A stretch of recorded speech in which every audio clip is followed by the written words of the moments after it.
career because all I was doing then before that was touring to state, and I was going back to state. But I wanted to go to the next level, so I said I need a TV show or a movie, and I got Fridays, and I was like, oh, thank God, because I know this is gonna bring me a bigger audience. Then I can show another side of me. YouTube family, what's good? This your guy DJ Bless One. Thank you for watching another episode of I Smoke Hip Hop Live. Look, guys, we're watching Chris Tucker today. He breaks down filming and what's going on, why he quit Friday series and not getting part of the sequels and all that. And he speaks on the other things as well. And you'll be shocked to hear his actual response of why he didn't do another Friday. I mean, salute to Chris Tucker. I need y'all to pay them bills right quick by just hitting the like button, hitting the notification bell. Let's start the show right away.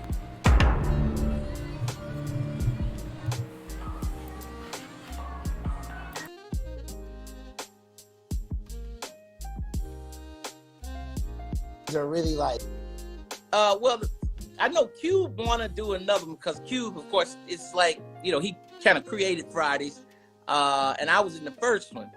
Yeah. And Cube, after I did the first Fridays back then, I never thought about doing sequels. I always wanted to do a good job and keep moving to the next movie.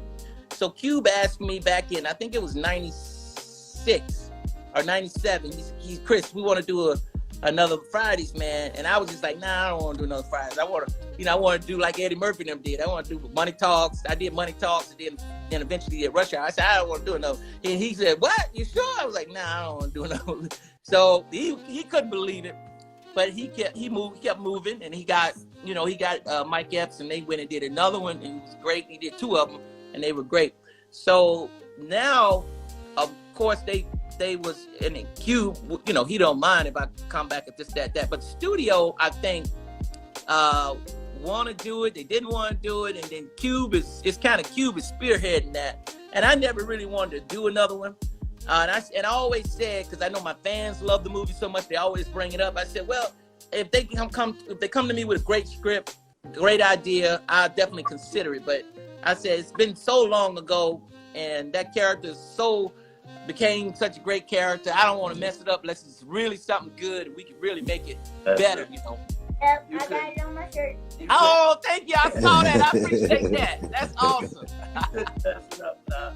I heard through the grapevine now, correct me if I'm wrong, that the reason why you wasn't going to do another Friday was because they didn't pay you, man. Now, oh, no, that's not true. That's not true. And I'm going to tell you, the first Fridays, I was so happy I got that movie because I knew how it was going to help my career, because all I was doing then before that was touring to state, and I was going back to state. But I wanted to go to the next level, so I said I need a TV show or a movie, and I got Fridays, and I was like, oh, thank God, because I know this is gonna bring me a bigger audience. Then I can show another side of me. So when I did it, it was incredible. But back then, I got to tell you, one of the reasons why I didn't do the second one because of the weed. Because I said, man, that movie became a phenomenon. I don't want everybody smoking weed. And I never really told people this because I kind of forgot about it. But it was one of the reasons why I didn't do it, because I said, I don't want to represent, everybody smoking weed. I kind of made it more personal than a movie.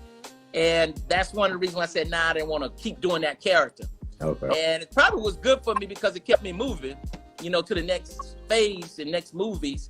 But that was one of the reasons. I said I didn't want to be the get everybody smoking weed high in the world. So. Now, I just want to ask real quick. So, like, when you say a great script for Friday, because most of those movies are really, like, powered by the two leads, with you and Ice Cube, and then he went and got Mike Epps. So, like, what does, like, a great Friday script act like? What is it, like, what would you say would be like the great or the best Friday script or something like that for you? That's a great question, because you even made me think about it. It would be more like a great idea.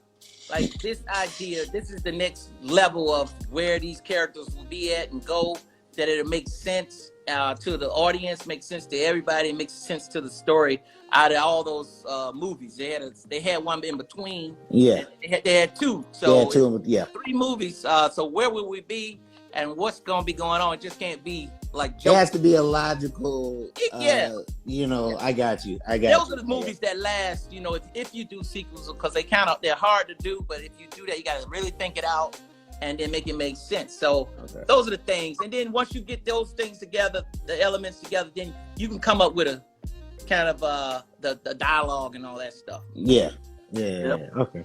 Tell me this now. You've worked with people like Charlie Sheen when you did Money Talk. Yes. What was that like working with somebody of that caliber, that kind of? He was great, man. I was just telling somebody yesterday, and Charlie Sheen and Paul Savino, great actors, because I did a lot of improvisation in Fridays and Money Talks and all my movies, because I try to put a lot of myself real. I try to make the character real as I can do. So soon as when I get into that Charlie Sheen, they will come right back with their acting skills, man. And I believe so hard that you got to work with other great actors, because when you giving out, they're gonna give back and even make you go deeper. It was so great working with Charlie Sheen, because he's such a great actor, and you see that in 2.5 Men and all the movies he's done before that, Wall Street, and Paul Savino, all his movies from Goodfellas on. Those guys, they don't miss a beat, because they listen to every word you're saying, and they are coming right back at you in that world you're at, and they're really in the character, man. So yeah, that's a great question, man. So you had prime Charlie Sheen, you were like superstar Charlie Sheen. Was he wilding like that? How he wilds now? Charlie was the nicest guy in the world, man. I gotta tell you right there, he had his little moments here and there, but he was still a great guy. And you've been around people. He let me borrow his Ferrari, man, when I was like 21 years old, because I was bold enough to ask him, Charlie, let me keep your Ferrari for a weekend. He said, sure, I'll have my assistant drop it off at your apartment. I'm staying almost in the hood in Koreatown. I got a $100,000 Ferrari parked out in the front of my apartment, because I'm still asleep. I didn't put it in the parking structure yet. And everybody's like, what? This is Charlie Sheen. That's how nice of a guy he is and was back then, man. So I would always, have a lot of love for Charlie, because how well he treated me, and he's still to me just the biggest star, biggest hearted.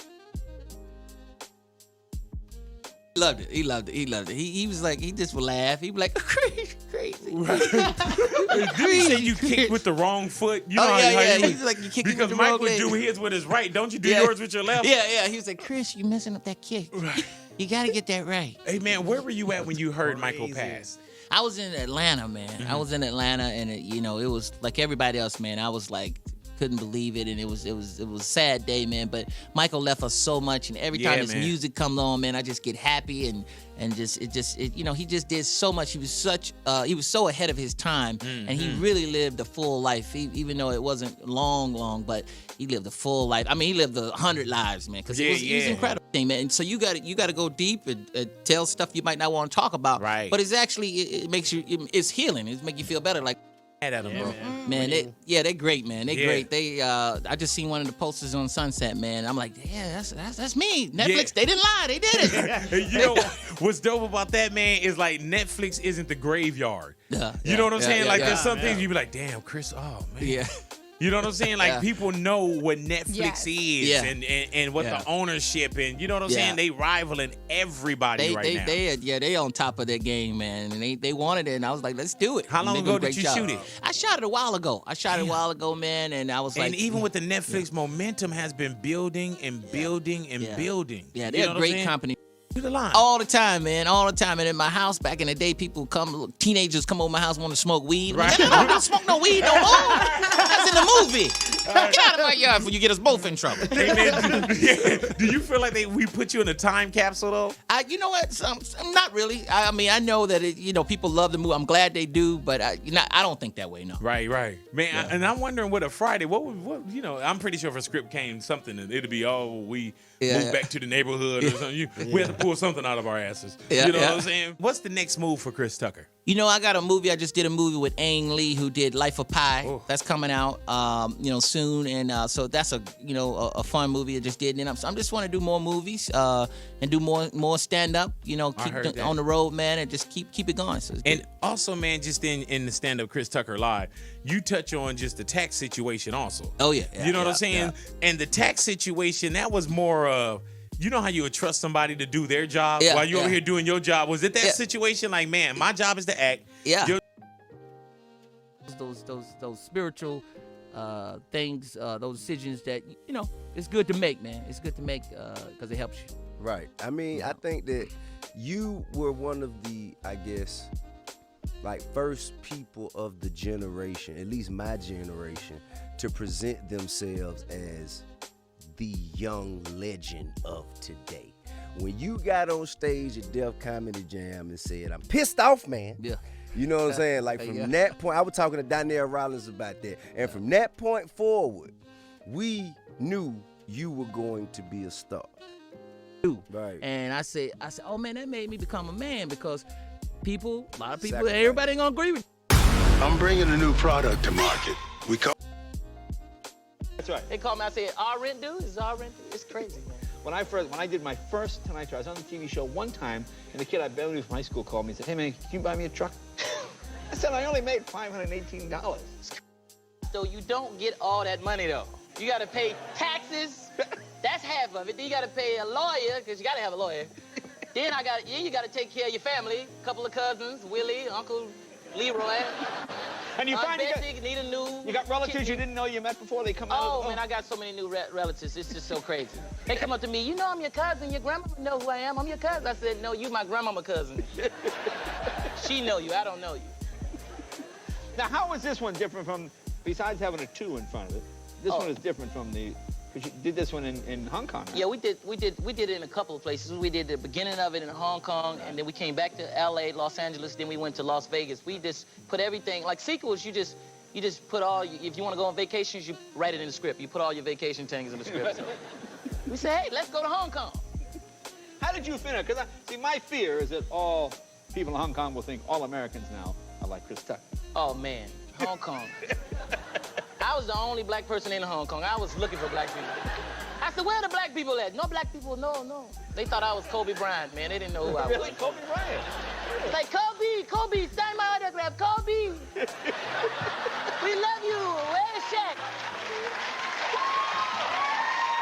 I was running, man, and I was over there. I got arrested in Hong Kong. You got arrested for what? Because they thought I was a spy, because they thought I had got off the spy.